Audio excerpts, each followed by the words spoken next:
calling, Snapchatting, checking Instagram, checking Facebook, Twitter. It was fun.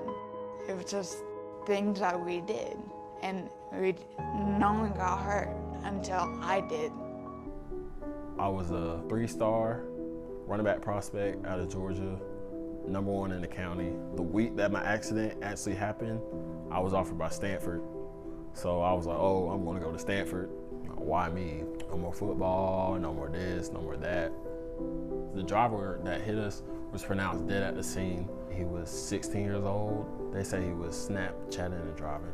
On February 9th, 2015, my son Parker was walking home. He did this many times, it was normal. They found his body about a mile from my house. He had been hit by someone texting and driving. We just decided to go crazy that day. Speeding, driving recklessly, not having a care in the world. I lose control of the car flipped, and we all 3 got ejected out of the car. My best friend, she passed away on the scene, and dealing with the grief, that's honestly been the hardest part. It hasn't been the physical therapy or nothing, knowing that her life was in my hands that day. I've been a cop for about 15 years. I've had some calls that you couldn't wash off in the shower. Hardest I ever got hit in my life was from a mom that I had to tell her son wasn't coming home.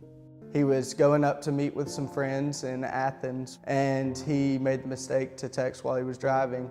As he went around a curve, he veered into the oncoming lane and hit an SUV head on. My dad told me, your brother was in an accident and he's not coming home. I do remember when my husband told him. I couldn't even do anything but sit and listen to him cry. It was this tape recorder that did it for me. I had taped some interviews. I just looked down at it for a split second, and I went head on with the pickup truck. On August 4th, my brother Jacob Malden was killed in a motor vehicle accident from texting while driving. There was numerous amount of text messages and missed calls from this girl. She thought that he was just not coming to see her for some other reason, but in fact, he was dead.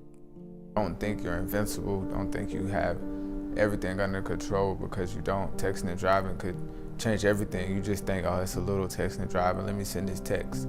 But that one text could ruin your life. But it's not that important. It's a text.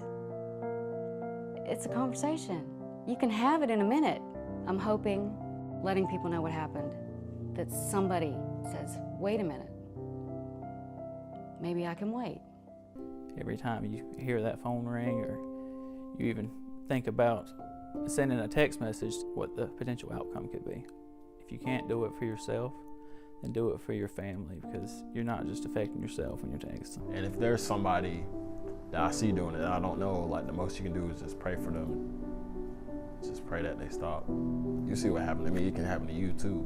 All it takes is 1 second of being distracted. Your loved ones won't be as mad if you don't answer a text as they would be if you can't talk to them for the rest of your life.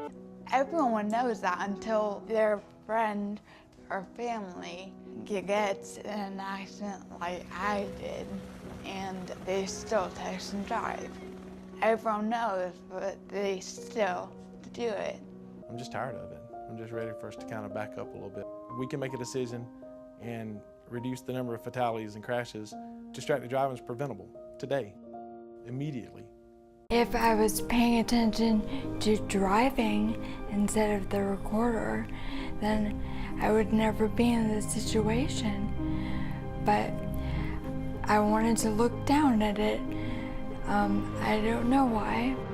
Molly, okay, Molly? You'll be all right.